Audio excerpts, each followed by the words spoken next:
بسم اللہ الرحمن الرحیم۔ بانی چیئرمین پی ٹی آئی کی رہائی کی تحریک چلانے چلے تھے، دھمکیاں بھی دیں کہ اگر رہا نہ کیا تو تب تک ڈی چوک سے واپس نہیں آئیں گے، لیکن پھر ایک ملاقات، اور وہ بھی ایک ڈاکٹر کی، عمران خان سے ملاقات کی یقین دہانی پر ٹھس ہو کر بیٹھ گئے۔ یہ کون ٹھس ہو کر بیٹھے، کیوں بیٹھے، کس نے بٹھایا، یہ آپ کو بتاؤں گا۔ اور تحریک انصاف نے آج چونکہ 15 اکتوبر ہے، اسلام آباد میں جو احتجاج کرنے کا اعلان کیا تھا اس کا ان کو کتنا فائدہ کتنا نقصان ہوا یہ بتاؤں گا۔ اور تحریک انصاف کا مبینہ انقلاب کس کروٹ بیٹھ چکا ہے، یا 19 اکتوبر کو اب یہ کیا کرنے جا رہے ہیں، یہ بھی آج کے ویلوگ میں آپ کو بتاؤں گا۔ تو لمحہ نیوز کے ساتھ میں ہوں آپ کا میزبان شہزاد ملک۔ ناظرین، بات یہ ہے کہ آپ کو یاد ہوگا کہ پاکستان تحریک انصاف والے اتنی بڑکے لگاتے ہیں کہ شاید جنہوں نے مولا جٹ فلم بنائی تھی وہ بھی اب دیکھیں ان کو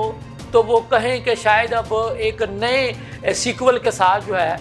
انہی میں سے کسی کو کاسٹ کر کے جناب میں بھی مولا جٹ ٹائپ کی ایک نئی آج کے دور کی فلم بنا لیتا ہوں۔ جی، میری مراد تحریک انصاف کی موجودہ لیڈرشپ سے ہے۔ آپ کو یاد ہوگا کہ انہوں نے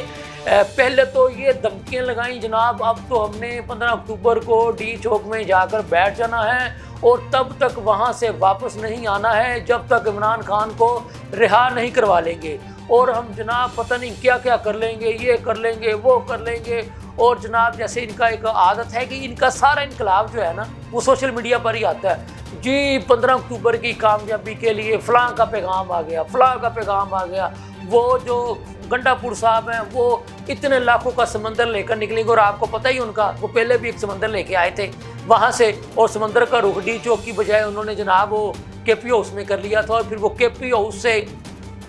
24 گھنٹے تک کہاں روح پوش رہے خود ساختہ طور پر۔ یہ معمہ جو ہے وہ آج تک بھی حل نہیں ہو سکا۔ تو بات یہ ہے کہ پھر انہوں نے جناب چونکہ یہ پھنس چکے تھے یہ اعلان کر کے، اور جو ان کے بارے میں جو تاثر دیا جا رہا تھا کہ یہ شاید کسی ملک دشمن ایجنٹوں کے ہاتھوں کھیل رہے ہیں، تو جب انہوں نے 15 اکتوبر کا دن چنا، جس دن کے آپ کے علم میں ہے کہ 8 مختلف ممالک کے وزرائے اعظم جو ہیں وہ پاکستان تشریف لائے، اور ان کے علاوہ بھی دیگر ممالک کے جو اہم شخصیات ہیں ایس سی او کانفرنس میں شرکت کے لیے پاکستان تشریف لائے، یہ بلا شبہ پاکستان کی حکومت کی، نون لیگ کی حکومت کی، پیپلز پارٹی ایم کے پاکستان اہل اتحادی حکومت کی ایک بہت بڑی کامیابی ہے کہ پاکستان کو اس انٹرنیشنل کانفرنس کی میزبانی کا شرف حاصل ہوا۔ اور چین کے وزیر اعظم جو آپ کو پتہ ہے کہ اتنے سالوں بعد جو ہے وہ پاکستان تشریف لائے، تو اس میں بلا شبہ یہ ایک بہت بڑی کانفرنس جو ہے وہ اسلام آباد میں ہونے جا رہی ہے، اور یہ بھی اللہ کا شکر ہے کہ اس کی میزبانی کا شرف پاکستان کو ہوا۔ تو اس موقع پر تو پاکستان کے دشمنوں کے پیٹ میں درد اٹھے، انہیں مروڑ ہو تو سمجھ میں آتی بات۔ اور عین اسی دن تحریک انصاف نے احتجاج کی کال دے کر اس تاثر کو تقویت دینے کی کوشش کی کہ یہ بھی جو ہے جناب ان کو بھی اس کانفرنس سے تکلیف ہو رہی تھی۔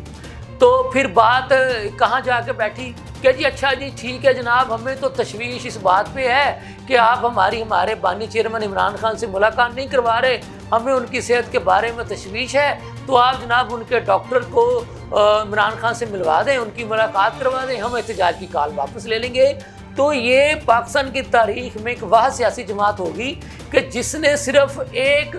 اپنے لیڈر، میں تو ان کو لیڈر بھی نہیں مانتا، ایک نام نہاد لیڈر ہی ہے، کیونکہ ملک پہلے ہوتا ہے، ریاست پہلے ہوتی ہے، شخصیات بعد میں ہوتی ہے، لیکن یہ ایک ایسی جماعت ہے کہ ان کے نزدیک ایک شخص ہی سب کچھ ہے۔ انہوں نے یہ بھی نہیں دیکھا کہ اس وقت جب ایک اہم شخصیات، اہم 12 ممالک کے لوگ پاکستان آ رہے ہیں، تو جناب ہم ایک شخص کو لے کے بیٹھ گئے ہیں۔ کیا میں ان سے یہ سوال کرتا ہوں کہ کیا کبھی جب آصف علی زرداری صاحب جیل میں قید تھے اور ان کے بارے میں بڑی بڑی خبریں ہیں کہ ان کی صحت ناساز ہے، کیا کبھی بلاول بھٹو زرداری نے یا ان کی بیٹیوں نے یہ کہا تھا کہ جناب ہمارے والد کی طبیعت بڑی ناساز ہے، ہماری ملاقات کروائی جائے، نہیں تو ہم یہ کر دیں گے وہ کر دیں گے؟ اور لیڈر بنو لیڈر، تو اگر خدا نہ خواستہ بیمار بھی ہو، اللہ آپ کو صحت دے، تندرستی دے، تو اس کا بھی جمع مردی سے مقابلہ کرتے ہیں۔ تو یہ کیا جناب اس کی صحت کے ایشو کو لے کر کے آپ نے زمین آسمان جو ہے وہ سر پہ اٹھا لیا، اور اتنی بڑی کانفرنس کے انعقاد کو آپ نے جو ہے ڈسٹرب کرنے کی کوشش کی۔ کچھ شرم ہے آپ لوگوں میں؟ پھر آپ کہتے ہو کہ جی یہ ہمارا ملک ہے، ہمارا وطن ہے۔ اگر آپ کا ملک ہے، ہمارا آپ کا وطن ہے، تو آپ کو تو اس کانفرنس کی کامیابی کے لیے اپنا رول پلے کرنا چاہیے تھا، اور آپ کو تو یہ کہنا چاہیے تھا جناب سیاسی نظریاتی اختلافات ایک طرف، اب چونکہ اتنی بڑی انٹرنیشنل کانفرنس پاکستان میں ہونے جا رہی ہے جناب، جب تک یہ کانفرنس ہو رہی ہے ہم کسی قسم کی کوئی ذاتی سے سیاسی جو ہے نا وہ سیاست نہیں کریں گے، بلکہ اس کانفرنس کی کامیابی کے لیے اپنا رول پلے کریں گے۔ لیکن یہ بات آپ تب کرتے نا جب آپ کے دل میں پاکستان کے لیے کوئی محبت ہوتی، جب آپ کے دل میں کوئی حب ہوتی وطن کے لیے۔ لیکن آپ کا تو سب کچھ جو ہے وہ ایک شخص جو ہے وہ بن بیٹھا ہے۔ اللہ آپ کو بھی ہدایت دے، اس کو بھی ہدایت دے کہ جس نے آپ کو الجھایا ہوا ہے اپنے ہی معاملات میں، اور اپنی وطن کو دیکھیں۔ وطن ہے تو سب کچھ ہے، ملک ہے تو سب کچھ ہے۔ تو جب انٹرنیشنل جب تو لوگوں گھروں میں بھی مہمان آئے ہوں تو لوگ اپنی جو ہے نا وہ اس وقت کے لیے بات بھول جاتے ہیں کہ جب یہ مہمان تشریف لے جائیں گے تو اپنی بات تب کر لیں گے۔ تو آپ میں تو اتنی بھی شرم حیا نہیں ہے، پتہ نہیں کب آپ کو شرم آئے گی، حیا آئے گی۔ بہرحال میں نے بتانے کا مقصد یہ تھا کہ یہ ان کا انقلاب ہے، یہ ان کی تحریک ہے کہ وہ کہتے ہیں نا کہ ٹوٹ گئی تڑک کڑ کے بڑھ گئی تحریک، ان کی پروگرام تو ان کا بڑھ گیا۔ تو بہرحال یہ تھی اب تک کی تازہ ترین صورتحال۔ اتصال میں اجازت دیجیے، اللہ حافظ۔